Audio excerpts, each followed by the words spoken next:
Dear viewers, আজকের ক্লাসে আমি একটা প্রেসি রাইটিং প্র্যাকটিস করব। তো প্রেসি রাইটিং আসন্ন পিএসসি ক্লার্কশিপ এবং মিসলেনিয়াস এক্সামিনেশনের জন্য অত্যন্ত গুরুত্বপূর্ণ। তো আজকে যে প্রেসি রাইটিংটা আমি করাবো সেটা 2012 সালে মিসলেনিয়াস এক্সামিনেশনে এসেছিল। তো প্রেসি রাইটিং করতে গেলে আমাদেরকে প্রথমেই প্রেসি রাইটিংটাকে একটু ভালো করে পড়তে হবে। মানে যে প্যাসেজটা দেওয়া আছে সেটাকে আমরা ভালো করে পড়বো এবং তার মানেটা কি বলেছে সেটা বোঝার চেষ্টা করব। কি বলা আছে? One day other limbs of the body fail out with the বেলি। মানে শরীরের অন্যান্য অঙ্গ প্রত্যঙ্গ কি করছিল না, বেলি পেটের সঙ্গে ঝগড়া করেছিল। দে সেড, তারা বলেছিল, that each of them worked, প্রত্যেকটা অঙ্গ প্রত্যঙ্গ তারা কাজ করে, but the belly alone did nothing, কিন্তু পেট কোনো কিছুই করে না।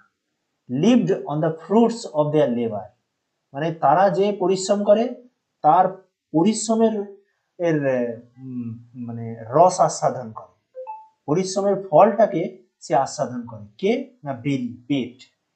দে said there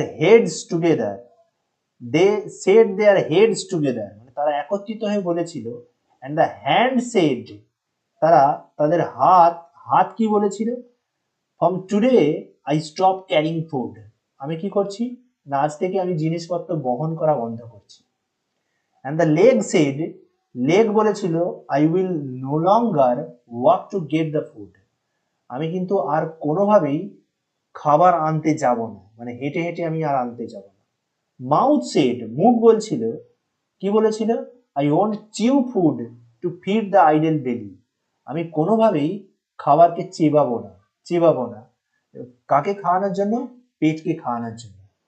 all the members struck work in order to teach the belly a good lesson, মানে সমস্ত অঙ্গ প্রত্যঙ্গ কি করেছিল, তাদের কাজ বন্ধ করে দিয়েছিল। স্ট্রাক মানে কি, স্টপড, কাজ বন্ধ করে দিয়েছিল। কি করার জন্য? In order to teach the belly a good lesson, পেটকে একটা উচিত শিক্ষা, একটা ভালো শিক্ষা দেওয়ার জন্য। দ্য বেলি ওয়াজ হেল্পলেস, বেচারা বেলি কি ছিল, অসহায়। অ্যান্ড ইট কেপ্ট সাইলেন্ট, নীরব ছিল। Everybody, all the lives began to thinner and weaker, সমস্ত অঙ্গ প্রত্যঙ্গ কি হলো না, ধীরে ধীরে রোগা পাতলা হতে শুরু করলো এবং দুর্বল হতে শুরু করেছে। দ্য বেলি দেন সেড, তখন পেট বলছে, বেলি বলছে, my friends, I work for you all, আমি তোমাদের সবার জন্য হয়ে কাজ করি, মানে সবার হয়ে কাজ করি, but you did not feel it, তোমরা কিন্তু এটা বুঝতে পারো না, তোমরা কখনোই অনুভব করো না। when I stop you have to suffer, যখন আমি আমার কাজ বন্ধ করে দেব তোমাদেরকে কি করতে হবে, সাফার করতে হবে। the other members understood their mistake, অন্যান্য অঙ্গ প্রত্যঙ্গ তাদের ভুলটা বুঝতে পারল। they lost no time to become friendly with belly as before, তারা একটা মুহূর্তও দেরি করলো না পেটের সঙ্গে আগের মতন বন্ধুত্ব করার জন্য। and again each of them began to work for the good of all, সবাই আবার একত্রিত হয়ে কাজ শুরু করলো সকলের ভালোর জন্য। and soon they got back their usual health and happiness, এবং শীঘ্রই তাদের হেলথ এবং হ্যাপিনেস আবার ফিরে পেল। এই পুরো প্যাসেজটা প্রায় নিয়ার অ্যাবাউট 162 ওয়ার্ডস আছে এর মধ্যে। তাহলে আমার এই প্রেসিসের কি ওয়ার্ডস কি, মানে প্রেসিসের কি ওয়ার্ডস কি, সেগুলো আমাদেরকে মানে বুঝতে হবে। চলো আমি প্রেসিস রাইটিংটা লিখেছি। এই প্রেসিসের জন্য একটা আদর্শ টাইটেল কি দেবো আমি, না, ইউনিটি ইজ স্ট্রেংথ, যদি আমরা একত্রিতভাবে কাজ করি সেটাই আমাদের শক্তি। তাহলে আমি কি লিখেছি, one day all the organs of the body became jealous of belly, শরীরের সমস্ত অঙ্গ কি হয়েছিল, অঙ্গ প্রত্যঙ্গ না, বেলির প্রতি তারা ঈর্ষান্বিত হয়ে গিয়েছিল। এই কথাটাই তো বলেছিল যে বেলি চুপচাপ বসে থাকে, আমরা যা করি তার আমাদের মানে পরিশ্রমের পারিশ্রমিকটা গ্রহণ করে, অন্য কিছু করে না।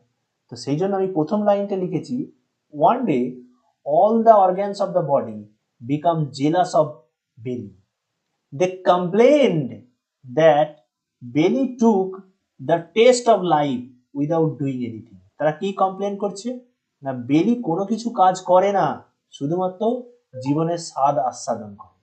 হয়েছে, so they called a strike, so they মানে all other limbs called a strike for their works, তাদের কাজের জন্য একটা কাজের স্ট্রাইক ডেকে দিল টু টিচ বেলি, কাকে না বেলিকে শিক্ষা দেওয়ার জন্য। সুন আফটার, শীঘ্রই they all felled feeble and powerless, ধীরে ধীরে সবাই দুর্বল হতে শুরু করলো এবং ক্ষমতাহীন হতে শুরু করলো। Belly made them feel its role and importance, belly তখন তাদেরকে বোঝালো তার ভূমিকাটা কি এবং তার গুরুত্বটা কতটা। দে রিয়েলাইজড দেয়ার মিস্টেক, তারা কি করলো তাদের ভুলটা বুঝতে পারলো, অ্যান্ড স্টার্টেড ওয়ার্কিং ইউনাইটেডলি, আবার একত্রিত হয়ে কাজ শুরু করলো। দে রিগেন্ড দেয়ার হেলদি স্টেট, তারা আগে এর মতনই তাদের অবস্থাটা আবার ফেরত পেল। তাহলে এটা হচ্ছে না আমার প্রেসিজ রাইটিং এর অ্যান্সারটা, যেটা মোটামুটি 66 মানে প্রায় 66টা শব্দের মধ্যে আমি প্রেসি রাইটিংকে লিখেছি। তো তোমাদেরকে যখন প্রেসি রাইটিং লিখতে হবে তোমরা মাথায় রাখবে যে প্রেসি রাইটিং লিখতে গেলে অবশ্যই 1/3 হতে হবে, তার থেকে 5টা থেকে 8টা শব্দ বেশি হলো বা 10টা শব্দ বেশি হলো এতে কোনো যায় আসে না। ওকে, তো একটা কথা মনে রাখতে হবে, যেটা যেটা ভেরি ভেরি ইম্পর্টেন্ট, তুমি যে লাইনগুলো লিখছো তা একে অপরের সঙ্গে রেলিভেন্ট, মানে প্রত্যেকটা লাইন একে অপরের সঙ্গে রেলিভেন্ট কিনা, মানে প্রাসঙ্গিক কিনা, মানে প্যাসেজের রেসপেক্টে অবশ্যই সেটা খেয়াল রাখবে। ওকে, আমার এই প্রেসি যদি ভালো লাগে তাহলে অবশ্যই প্রেসিতে আমার ভিডিওতে লাইক করো এবং সঙ্গে থাকতে গেলে অবশ্যই চ্যানেলটিকে সাবস্ক্রাইব করো। Thank you for watching my video.